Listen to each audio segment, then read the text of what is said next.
में स्वागत आपका। मैं हूं योगेंद्र। आप देख रहे हैं बड़ी खबर, और बड़ी खबर में हम बात करेंगे राइजिंग राजस्थान की। और राइजिंग राजस्थान की अगर हम बात करें तो पहला दिन काफी सपोर्टिव डे कहा जा सकता है, और ये मानना है कि पहले दिन को लेकर के काफी उत्साहित हैं।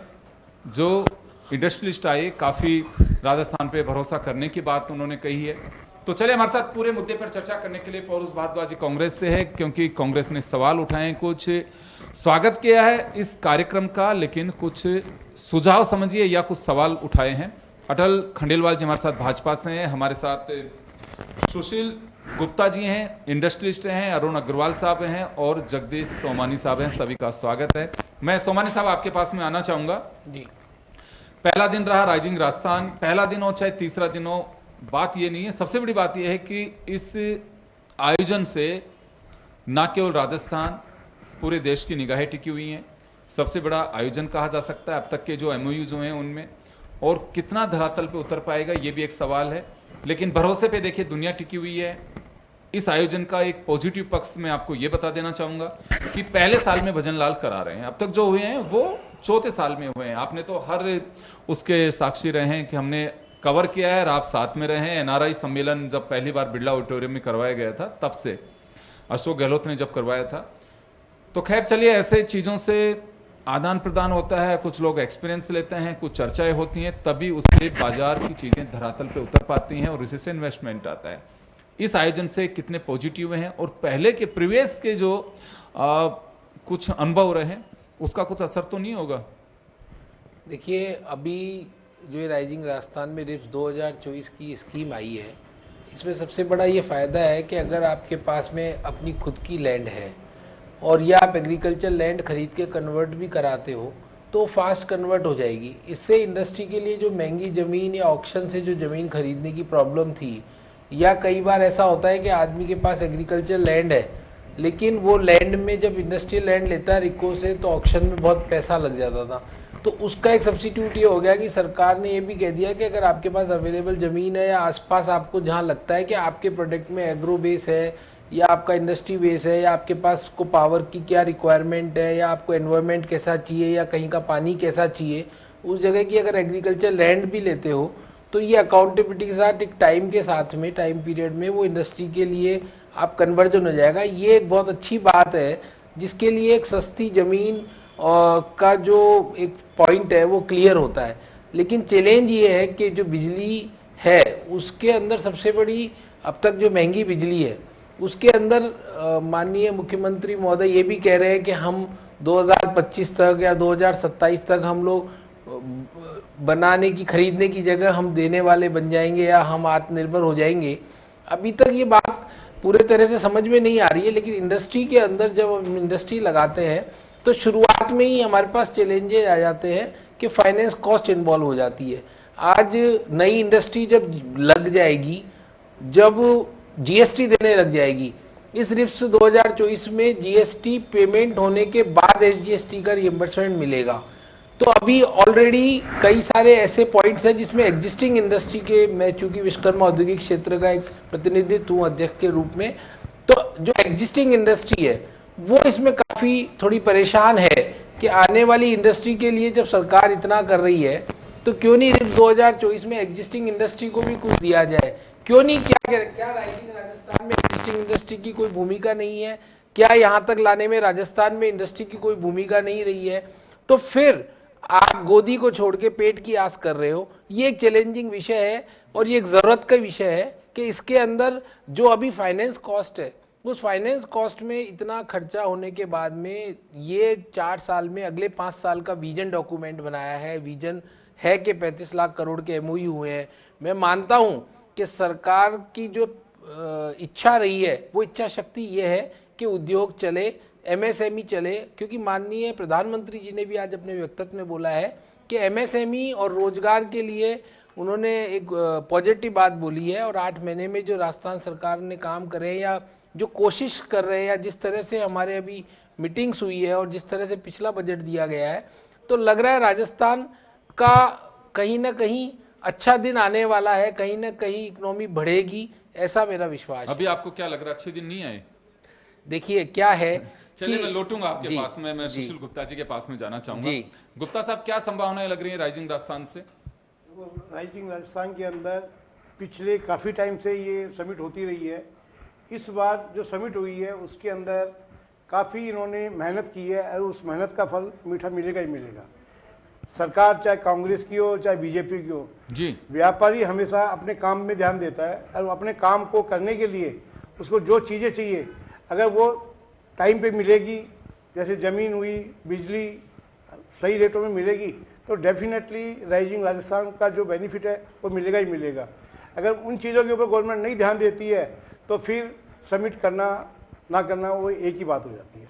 तो लैंड के लिए गवर्नमेंट ने जो अब प्राइवेट इंडस्ट्रियल पार्क के लिए नई नीति बनाई है, उस नीति के अनुसार देखो काफ़ी लैंड सस्ती मिलने के आसार हैं और उससे काफ़ी लोगों को ये एक बहुत बड़ी समस्या है उद्योग लगाने के लिए, उसे निवारण मिलेगा उनको। जी, चलिए मैं आपके पास में पौरुष भारद्वाज जी कांग्रेस के प्रवक्ता हैं, राजस्थान प्रदेश कांग्रेस के, मैं उनके पास में जाना चाहूंगा। पौरुष जी, ये बात ठीक है कि परंपरा है हमारे यहाँ, आपके प्रदेश अध्यक्ष ने स्वागत किया है प्रधानमंत्री का और राइजिंग राजस्थान का, लेकिन ये सुझाव है या शिकायत है? कुछ आप लोगों ने कहा है कि अशोक गहलोत ने रिफाइनरी को लेकर के सवाल खड़े किए हैं, उन्होंने ये भी कहा है कि पॉलिसी किसी की भी हो, चाहे हमारी हो चाहे आपकी हो, लेकिन वो वाकई व्यापारी यानी कि बिजनेस ओरिएंटेड होनी चाहिए। कुछ इस तरह की बातें कही हैं, तो ये सुझाव है, शिकायत है? देखिए योगेंद्र जी, मैं सबसे पहले आपके चैनल के माध्यम से राजस्थान में पधारे समस्त निवेशकों का अभिनंदन करना चाहूँगा और राजस्थान सरकार को भी इस बात के लिए बधाई देना चाहूँगा कि उसने इतना बड़ा जो है जो समिट है राइजिंग राजस्थान के नाम से आयोजित किया। परंतु निश्चित तौर पे जैसा कि आपने कहा और हमारे नेताओं ने जो आशंकाएं जताई, तो देखिए विपक्ष का जो है वो मूल धर्म होता है कि जो विपक्ष भी होता है वो चाहे राज्य हो चाहे केंद्र हो, उसकी विकास की गाड़ी का दूसरा पहिया होता है। पक्ष और विपक्ष जब साथ मिलकर काम करते हैं तो निश्चित तौर पर देश की और प्रदेश की खुशहाली होती है, भलाई होती है, प्रगति होती है। परंतु विपक्ष का काम संवैधानिक विपक्ष, संविधान ने विपक्ष को दायित्व दिया है कि विपक्ष जो है वो एक जो उसको एक बारीकी से और उसको कमी के नजरिए से व्यवस्थाओं को देखे और सरकार को जो है वो व्यवस्थाएं कमियां बताए और सरकार उसको सकारात्मक रूप से स्वीकार करके जो है उस दिशा में अपने सुधार के कार्यक्रम लागू करे। तो निश्चित तौर पे हमारे नेताओं ने जो जिस प्रकार से आशंकाएं जताई वो निश्चित तौर पे एक सोचने का विषय है कि जब हमारी पुरानी सरकारें कोई भी जब एमओयू करती है तो नई सरकारें आकर के जिस प्रकार से चेंज कर देती है, आपने देखा कि हमारी सरकार के समय पिछली बार हमने भी जो राजस्थान समिट आयोजित की थी तो सरकार ज्यादा अच्छा होता कि अभी वाली सरकार ने नया जो राइजिंग राजस्थान किया, इसके साथ साथ जो हमारी सरकार के एमओयू करे हुए थे उनको भी इसके अंदर शामिल करती है और उनकी जो आज प्रगति रिपोर्ट क्या है तो उस पर भी सरकार को विचार करना चाहिए था। मैं देखिए दूसरा ध्यान आपको दिलाना चाहूंगा कि इसी बीजेपी की सरकार के द्वारा वसुंधरा जी के जब समय था, वसुंधरा जी की सरकार थी, उस समय राजस्थान में जो एक महत्वाकांक्षी परियोजना लेकर गई थी SEZ के नाम से, सेज के नाम से, जो अजमेर रोड पर आज भी है। उस समय बड़े बड़े वादे किए गए थे, दावे किए गए थे कि भाई दुनिया भर की इसमें कंपनी आएगी, सिर्फ भारत की नहीं पूरी दुनिया भर की कंपनियां इसके अंदर आएगी, दुनिया भर के विश्वविद्यालय आएंगे, दुनिया भर के स्कूल्स आएंगे, दुनिया भर के अस्पताल आएंगे। और वो प्रोजेक्ट इतना बड़ा था कि ये तक दावा किया गया कि दिल्ली का गुड़गांव जो है वो फेल हो जाएगा जब ये बन के तैयार होगा। परंतु उसके बाद आज उसकी क्या स्थिति है हम सब देख रहे हैं। उस समय वहाँ के सैकड़ों जो गांव थे, सैकड़ों गांव के किसानों को किसी को धक्के मार के भगा दिया गया, किसी को समझा के वहां से भगा दिया गया, किसी को राजी राजी मुआवजा देकर भगा दिया गया। परंतु आज स्थिति हो गई कि किसान अपनी जमीन से बेघर हो गए और परंतु जो सरकार का जो प्रोजेक्ट है वो आज तक वो मूर्त रूप नहीं ले पाया। तो भजनलाल सरकार को निश्चित तौर पर आज वाले कार्यक्रम का हम स्वागत करते हैं। परंतु देखिए बात वही है कि अगर आपकी नींव ही कमजोर है तो आप आगे कैसे बढ़ेंगे। जैसे अभी हमारे ये भाई साहब अभी कह रहे थे शुरू वाले कि ना व्यापारियों के प्रतिनिधि जो है ये विश्वकर्मा के अध्यक्ष हैं व्यापारियों के, कह रहे थे कि भाई आपके वर्तमान उद्योगपति जो है या वर्तमान MSME वाले हैं वो तो बेचारे इस बात की चिंता कर रहे हैं कि भाई हमें सरकार कुछ राहत दे और सरकार नए पुराने वाले जो बैठे हैं, जो गोदी में बैठे हैं, उनको छोड़ रही है और गोदकों की आस कर रही है। तो इस बात पे हमें ध्यान देना होगा। और दूसरी बात, सरकार जो बड़े बड़े दावे कर रही है भाई कि हमें ना 35 लाख करोड़ का हमने MOU साइन किया, तो मैं आपका ध्यान देना चाहूंगा कि एक अखबार की खबर थी आज की कि उसमें एक कंपनी है जिसका कि 1 लाख रुपए का टर्नओवर है उसका खाली, जबकि देखिए उसने जो है सरकार से 25,000 करोड़ के उसने जो है MOU कर लिए। तो निश्चित तौर पर यदि इस तरह के अगर सिर्फ सरकार के, अब हमें इस बात पर यह भी ध्यान देना होगा कि क्या ये सरकार ने ही इस तरह की मीडिया के सामने या जनता के सामने अपना ढिंडोरा पीटने के लिए इस तरह के फर्जी बोगस से जो है वो निवेशकों की लिस्ट तैयार की गई है, या फिर सरकार के अधिकारी और सरकार का सूचना तंत्र इतना कमजोर है कि कोई भी व्यक्ति मुख्यमंत्री के साथ फोटो खिंचाने के लिए 5 स्टार लग्जरी सुविधाओं का उपभोग करने के लिए प्रधानमंत्री जी के कार्यक्रम में आने के लिए सरकार को इस तरह का प्रस्ताव भेजता है, और नौकरशाही इतनी नाकारा हो चुकी कि उस कंपनी की जांच करे बिना जो है उसके 25,000 करोड़ के उससे एमओयू कर लिए जाते हैं। तो इस और भी सरकार को ध्यान देना चाहिए। दूसरी बात, मैं एक बात और तो आप तो सुझाव दे रहे हो, एक तरह से आगाह कर रहे हो सरकार को, निश्चित सावधान रहने की जरूरत है। निश्चित तौर पे चलिए अटल जी, आपके पास में आना चाहूंगा मैं। बहुत अच्छी बात है, स्वागत किया, आयोजन का आभार भी जताया है आपके साथी विपक्ष के नेता ने, लेकिन ये कंप्लेन नहीं है, एक तरह से आगाह किया जा रहा है, और ये देखा जाना चाहिए कि एमओयूज को लेकर के गवर्नमेंट चाहे किसी की भी हो, कई बार मीडिया रिपोर्ट्स भी आती हैं, उस कंपनी का धरातल वास्तव में चेक करना चाहिए कि क्या तो उसकी क्रेडिबिलिटी है, क्या उसका है ऐसी स्थिति। मीडिया रिपोर्ट्स में ये बात सही है कि 1 लाख का टर्नओवर कंपनी का और 25,000 करोड़ का एमओयू कर रही है साइन। तो ये कुछ शिकायतें हैं। इनकी पार्टी के प्रदेश अध्यक्ष ने भी कहा आयोजन बहुत अच्छा है, सफल होना चाहिए, प्रधानमंत्री जी का स्वागत भी उन्होंने किया, लेकिन उन्होंने ये भी कहा कि ये भरोसा दिलाने की आवश्यकता है कि वास्तव में ये महसूस हो सके कि हाँ बिल्कुल, और पहले की जो चीज़ें हैं उनसे सबक जरूर लेना चाहिए कि हाँ वास्तव में कमी कहाँ रही। देखिए योगेंद्र जी, पहले तो मैं आपको ये बताऊं कि भाई पुरानी जो चीजें हैं उन्हीं से सबक लेते हुए ये आयोजन पहले ही साल में किया गया है जी। तो सबसे इम्पोर्टेंट इसकी टाइमलाइन है। और जहां तक आप ब्यूरोक्रेट्स की बात कर रहे हैं कि भी ब्यूरोक्रेट्स इस तरीके के कि 1 लाख उसकी वर्थ है और उसने 25,000 करोड़ का, ये संभव नहीं है।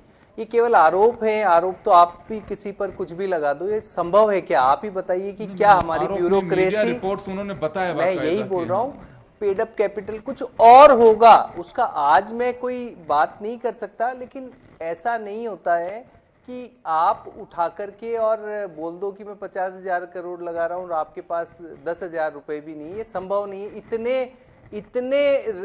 इतनी तो रिलायबिलिटी रखनी चाहिए, और यही ब्यूरोक्रेट्स कांग्रेस के टाइम भी थे। ऐसा नहीं है कि भारतीय जनता पार्टी के टाइम कुछ बदल दिया गया है। खैर चलो छोड़ो, है ना, आगे की सुध लेते हैं अपन। आज का आयोजन बहुत बढ़िया है, टाइमलाइन बहुत बढ़िया है, और देखिए सिंगल विंडो सिस्टम ये रखा गया है, और करीब 25 से ज्यादा आईएएस एक तरीके से एम्बेसडर के रूप में रखे गए हैं, जो हर एक कोई स्टेट को, कोई अलग कंट्रीज को संभाले हुए हैं। उनकी वहाँ के निवेशक अगर आते हैं और आकर के और कुछ बोलते हैं तो उनको उनकी जो भी समस्याएं हैं उसको उस विंडो में ही निस्तारण किया जाएगा, और उसकी स्टार्टिंग टाइम भी होगी और एंड टाइम भी होगा। देखिए राजस्थान के अंदर माननीय प्रधानमंत्री जी ने कई चीजें बोली आज, और बहुत अच्छी, बहुत ही सुंदर तरीके से, कि राजस्थान है उसमें विकास और विरासत दोनों है। हमारी संस्कृति भी बहुत बढ़िया है।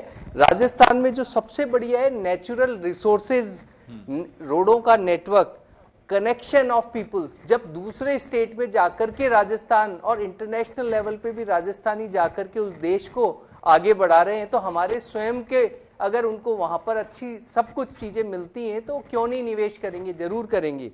हिस्ट्री अच्छी है, और यूथ जो कि चाहिए, स्किल्ड यूथ भी है राजस्थान के अंदर। अब देखिए बात ये है केवल और केवल कि रिफॉर्म, परफॉर्म और ट्रांसफॉर्म, ये एक मूल मंत्र है। ये भारत के विकास का भी है, स्टेट्स के विकास का भी है, और राजस्थान के विकास के लिए भी ये जरूरी है। उन्होंने कहा बकायदा कि राजस्थान राइजिंग का मतलब रिलायबल राजस्थान। मारवाड़ियों की रिलायबिलिटी आप सब जानते हो कि बहुत बढ़िया है, सदा से ही है, और हम संघर्ष के साथ आगे बढ़ना जानते हैं, हम रिफाइंड होना भी जानते हैं। तो आर के बहुत सारे पर्सपेक्टिव हैं।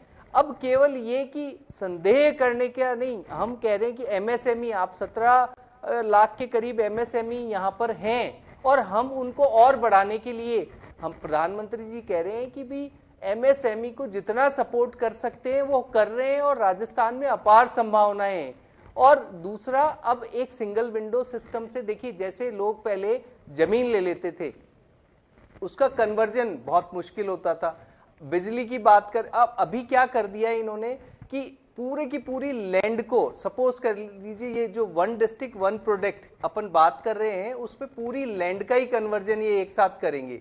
जो बात है ना उसको उसी तरीके से ये जो लाए हैं 1 डिस्ट्रिक्ट 1 प्रोडक्ट, ये बहुत सारे अदर स्टेट्स में हो रखा है। गुजरात में मोरबी के अंदर, राजगढ़ में अंदर बहुत सारी जगह इस तरह के मॉडल्स अवेलेबल हैं। वहां एक साथ कन्वर्जन कर दिया, फिर गवर्नमेंट के ब्यूरोक्रेट्स की रेस्पॉन्सिबिलिटी है, उद्यमी केवल जमीन खरीदेगा और एक फाइल नो ड्यूज की लेगा, उसके बाद बिजली पानी की व्यवस्था करना और पॉल्यूशन सर्टिफिकेट ये अवेलेबल कराने की गारंटी ब्यूरोक्रेट्स की होगी राजस्थान में। अटल जी बहुत अच्छी बात है। देखिए, कंप्लेन कोई नहीं कर रहा, ना कोई इसके अंदर कमी निकाल रहा है, हर कोई यही कहना चाह रहा है कि ब्यूरोक्रेसी, हमारे बात कांग्रेस की नहीं है, हमारे साथ जो हमारे साथी बैठे हैं 3 इंडस्ट्रियलिस्ट हैं, इनका सबका ये कहना है कि ब्यूरोक्रेसी जिस तरह से कुंडली मार के बैठती है वहीं पे सारा कबाड़ा शुरू हो जाता है। अब सिंगल विंडो क्लियरेंस है, वसुंधरा जी के टाइम भी रही, अशोक गहलोत साहब के टाइम पे रही, ये अरुण अग्रवाल साहब बैठे हैं, 40 के कार्यकारी अध्यक्ष हैं, ये कई बार कहते हैं कि ये सिंगल विंडो क्लियरेंस नहीं है, हर्डल विंडो है ये। तो कुछ ऐसी चीजें जिसपे ये कंप्लेन की बात नहीं है, लेकिन कंप्लेन नहीं, मैं आपको सुनिए एक बार सुनिए। बहुत अच्छी बात है, आपने कहा कि 25 IAS अधिकारियों को एम्बेसडर की तरह लगाया है यहाँ पे, तो बहुत बढ़िया बात है। मैं आपके पास लौटूंगा, मैं अरुण जी का रुख करना चाहूंगा। अरुण जी, बातें बहुत अच्छी हैं, एक अच्छा एटमॉस्फेयर है हमारे यहाँ अभी, हम देख रहे हैं ऐसा कोई इसमें मीन मेक वाला मामला नहीं है, विपक्ष है वो उसका भी यही कहना है कि बहुत अच्छी बात है, इतना MOUs हुए हैं, इसका एक ऑडिट जरूर तैयार करना चाहिए कि हाँ वास्तव में इतने साल भर में धरातल पे उतरे। इनसे हम कोशिश कर रहे हैं पब्लिक डोमेन में, जैसे आज राइजिंग राजस्थान है उस तरह से वो चीजें भी आनी चाहिए। तो क्या लगता है आपको कि इससे एक ट्रांसपेरेंसी बनेगी, या फिर ब्यूरोक्रेसी का जब ये अटल जी कह रहे हैं कुछ सुधार की गुंजाइश है? आप बिल्कुल, देखिए इसमें जितने 35 लाख करोड़ के MOU हुए हैं, मैं फिर पुनः व्यापार उद्योग जगत की तरफ से स्वागत करूंगा माननीय प्रधानमंत्री जी का। वे स्वयं आके आज इसका इनॉग्रेशन किए और हम व्यापारी उद्यमियों को काफ़ी आशा बंधी है इससे। लेकिन हमको ये आशा, जो सिंगल विंडो की भी आप बात कर रहे थे, इसमें जब तक अकाउंटेबिलिटी नहीं होगी, जो अधिकारी जिसके हाथ में है सिंगल विंडो सिस्टम का काम, जैसा अभी बात पेपरों में भी आया और पैक्ट भी, और अभी कई नई पॉलिसियाँ भी आई, ये पॉलिसियाँ धरातल पे जब आए जब उस पर अकाउंटेबिलिटी टाइम बाउंड प्रोग्राम हो। आज MOU इतने साइन हुए हैं, अपने बाहर के इन्वेस्टर भी है, इंडिया के भी है, राजस्थान के भी है, लेकिन राजस्थान के तो फिर भी यहाँ अप्रोच कर लेते हैं, लेकिन बाहर के जो इन्वेस्टर है वो MOU साइन करते हैं और उन पर अफसर भी लगाया गया, IAS की जगह कई IAS लगाए गए हैं, कई RAS लगाए गए हैं। अभी अटल जी भी बोल रहे थे और मैं भी सब जानता हूँ ये सब, चूँकि मैं इसमें ताल्लुक़ रखता हूँ। लेकिन चूँकि इसको अकाउंटेबिलिटी और टाइम बाउंड, ये 2 चीज़ हो जाए, और राजस्थान को, क्योंकि राजस्थान में हर चीज़ की संभावना है, mines, mineral, James jewellery, tourism, hospitality, क्या नहीं है राजस्थान में। भौगोलिक क्षेत्र से राजस्थान सबसे बड़ा क्षेत्र है, सोलर का सबसे बड़ा हब है। आज 125 गीगावाट का भी मुख्यमंत्री जी शाम को आप बिल्कुल, उसमें गवर्नमेंट ने कहा है कि 2000 मेगावाट या कुछ अभी बोला है प्रहलाद जोशी जी ने, कि उसमें हम 30% सहयोग की भी बात कही है, केंद्र सरकार करेगी उसमें। तो एक अच्छी पहल है और अच्छी बात भी कही जा सकती है। एक मैं जरूर जानना चाहूँगा, अभी जैसे कुछ मीडिया रिपोर्ट से सामने आ रही हैं, उसमें कहा गया है कि कुछ फेक MOUs भी होते हैं, कि लोग, जैसे अभी एक चर्चा है कि 1 लाख करोड़ की भी यूनिट नहीं है, उसका टर्नओवर नहीं है, लेकिन उसने 25,000 करोड़ के MOU कर यही जो है, यही अकाउंटेबिलिटी का बात मैं कर रहा हूँ आपके चैनल के मार्फत योगेंद्र जी, बार बार, कि उनका जांच परख करके फिर ही MOU किया जाए, जिसकी कैपेसिटी नहीं है, खाली कागजों में और वहाँ अपना नाम आगे करने के लिए कि हमने भी MOU किया है, या वहाँ जाके खाली उपस्थिति दर्ज कराने के लिए, इसको रोकने चाहिए। क्योंकि सरकार के पास, अभी राज्य सरकार के पास 4 साल का समय है काम करने का। डबल इंजन की सरकार है, केंद्र सरकार का पूरा सहयोग मिलेगा राजस्थान सरकार को, और यही दर्शाता है कि प्रधानमंत्री जी खुद यहाँ आके वो इनॉग्रेशन किए हैं। तो इसमें MOU जो होते हैं कि ये गवर्नमेंट डिपार्टमेंट में खाली ये रहता है कि एमओयू करो, हर डिपार्टमेंट को ये टारगेट दे दिया गया है कि आप एमओयू ज़्यादा से ज़्यादा साइन, लेकिन एमओयू को धरातल पे, एमओयू तो क्या एक कागज़ है, कोई भी साइन करके 1000 करोड़ का दे दे, कोई 100 करोड़ का दे दे, कोई कितना भी दे दे, लेकिन जब तक उसकी जांच परख करके कि वास्तव में ये एमओयू कारगर होंगे। बाहर के लोग भी आते हैं, घूम फिर के चले जाएं या तीर्थाटन कर लें, देशाटन कर लें, तो इसमें सरकार को अकाउंटेबिलिटी, टाइम बाउंड प्रोग्राम और ब्यूरोक्रेट्स को पीछे लगा के इसको कार्यक्रम को बन जाना। चलिए मैं 30 सेकंड आपको दूंगा। पौरुष जी आप कह दीजिए, क्योंकि 30 की लिमिट है, समय हो चुका है ऑलरेडी। देखिए योगेंद्र जी, मैं इसी बात को कहना चाहूंगा कि जैसा अभी बात चल रही थी ब्यूरोक्रेसी, जिस सरकार के अंदर स्थिति ये होती है कि मुख्यमंत्री जी घोषणा करते हैं कि भाई महिला शिक्षकों को 50% रिजर्वेशन दिया जाएगा, और उसी सरकार की ब्यूरोक्रेसी का विधि विभाग 2 बार अडंगा डाल करके जो है उस प्रपोजल को कैंसिल कर देता है। जिस सरकार की मात्र एक छोटी सी महिला SHO सरकार के मंत्री को के खिलाफ रोज नामचे भी रिपोर्ट डाल देती है। उस स्थिति में देखिए आज अपन राइजिंग राजस्थान पे मैं इसी बात को कहना चाह रहा हूँ योगेंद्र जी, मैं इसी बात की आशंका जताना चाह रहा हूँ कि क्या ब्यूरोक्रेसी के चंगुल से राइजिंग राजस्थान का जो टारगेट है वो सफल हो पाएगा? अटल जी प्लीज 30 सेकंड में। देखिए पौरुष जी को मैं बिल्कुल आश्वस्त करना चाहता हूं कि वही ब्यूरोक्रेट जाकर के 35 लाख के ये एमओयू करके जाते हैं जो आपके यहाँ पर मात्र 10 लाख के एमओयू 11 लाख के होते हैं। पहली बात ये कैसे हुए, टर्नओवर वाली कंपनी जो है 25,000 करोड़ का एमओयू करती है। एमओयू के साथ प्रोजेक्ट रिपोर्ट भी मांगी गई थी और वो अटैच है उसके अंदर। आप जाकर के जब आप भरोगे ना उसको सिंगल विंडो पर एमओयू, तो उसके साथ प्रोजेक्ट रिपोर्ट भी भेजनी पड़ेगी। अटल जी इसमें कंप्लेन वाली बात नहीं, जैसे अरुण जी ने कहा, अरुण जी ने क्या कहा, उन्होंने कि अधिकारियों को चेक करके अकाउंटेबिलिटी चाहिए, बिल्कुल कि अधिकारियों की अकाउंटेबिलिटी भी। तो मैं आपको ये भी एश्योर करता हूं, देखिए इस बार हम इन सब जो कि पुराने अनुभव हैं उन सबको लेकर के आप सबको आश्वस्त करते हैं कि ऐसा कुछ नहीं होगा, ये धरातल पे चलिए बिल्कुल होना भी चाहिए। और मैं तो कहूंगा अभी कि अग्रिम शुभकामनाएं भी, और ये आयोजन सफल रहे ताकि बहुत बड़ा एम्प्लॉयर स्टेट के रूप में राजस्थान की अपनी एक पहचान बने। खामियां रह सकती हैं लेकिन तमाम खामियां भुला दी जाती हैं अगर आपका एजेंडा सफल हो जाता है तो, और तभी कहला पाएगा ये राइजिंग राजस्थान। अदरवाइज तो अब तक जो इन्वेस्टमेंट समिट में और उसके बाद का धरातल पे उतारा गया निवेश प्रश्नवाचक खड़ा करता है। भजनलाल जी भी फिर उससे नहीं बच पाएंगे। आप सभी का बहुत बहुत शुक्रिया। बड़ी खबर में इतना ही, दीजिए इजाजत, नमस्कार।